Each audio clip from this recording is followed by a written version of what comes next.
ravie de vous retrouver aujourd'hui. Nous allons parler de gainage, plus particulièrement du gainage sur les coudes et également le gainage sur les mains, donc la planche.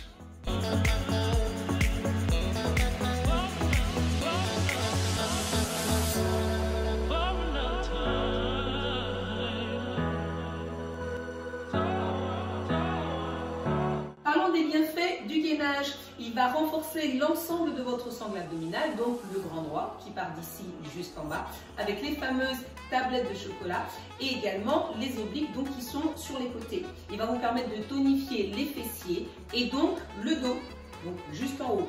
Il améliore votre posture, vous allez vous tenir plus droit et oui, il va renforcer les muscles qui sont autour de la colonne vertébrale. Ça fait pas mal de bénéfices et puis forcément, donc il va améliorer votre équilibre. Il n'y a que des bienfaits. Et bien si on passait au sol pour voir comment est-ce qu'on le réalise. Alors c'est parti pour la réalisation de ce gainage coude. On va venir se placer à quatre pattes. Hop, et je vais aller placer les coudes au niveau du sol. Je vais aligner mes épaules et mes coudes et poser mes mains à plat. Je vais tendre une jambe, donc je vais flexer les pieds, me tenir sur une jambe, je rentre le ventre et hop, je vais tendre l'autre jambe.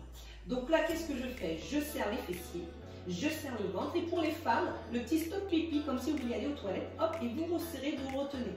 Ça permet de bien maintenir le périnée.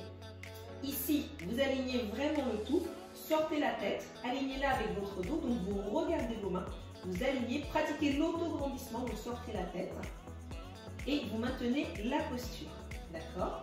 Si c'est trop difficile, vous posez les genoux, donc ça c'est une variante.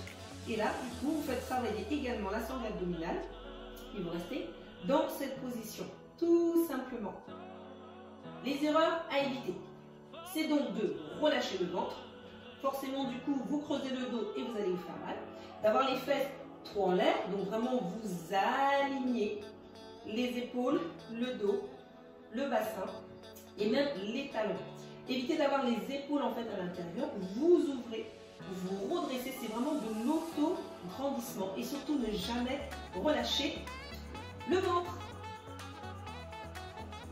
Regardons à présent les variantes du gainage coude. On peut aller chercher les obliques en pivotant le bassin à droite et à gauche.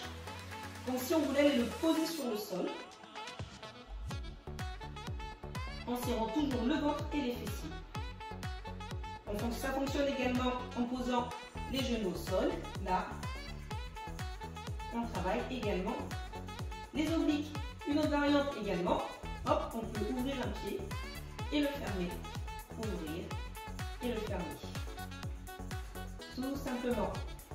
Une autre variante également, je pose un genou, je monte, je pose un genou, je monte et les deux genoux, hop, et hop. C'est une autre variante. Un genou, et puis les deux. Regardons maintenant la posture de la planche. Donc comme tout à l'heure, on va venir se mettre à quatre pattes.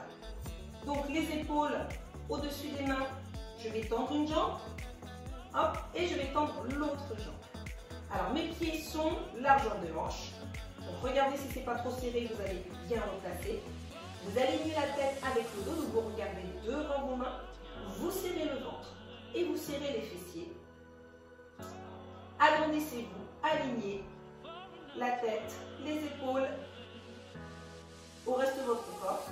Et bien ça y est, vous êtes dans la planche. Les horaires à éviter sont les mêmes aussi que le gainage coude. Donc évitez de relâcher le ventre, de monter les fessiers, d'avoir les épaules dedans. On ouvre tout ça et puis on aligne. Et bien maintenant, regardons les variantes que l'on peut faire avec la planche. Quelques variantes parce qu'il en existe vraiment beaucoup. Donc on peut monter un genou devant et puis l'autre. On stabilise. Je tends, je stabilise. Je tends, je stabilise. On peut aller chercher les obliques et cette fois on va aller chercher le coude. Je stabilise. Le coude et je stabilise.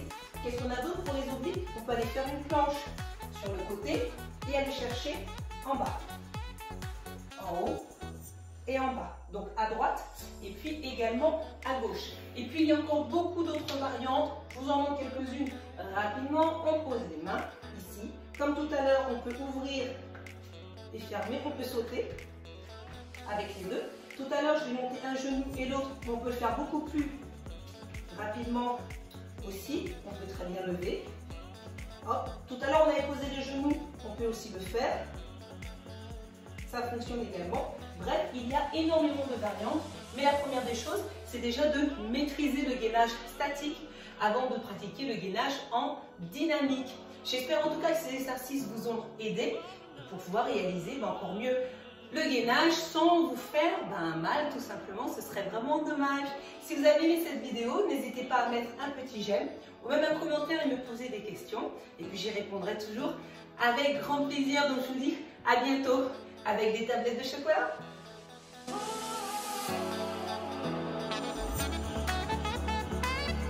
Vous avez aimé cette vidéo? Eh bien, restons connectés. Retrouvez-moi sur le site internet de Coach Sportif au Féminin et puis sur les réseaux sociaux. À très bientôt.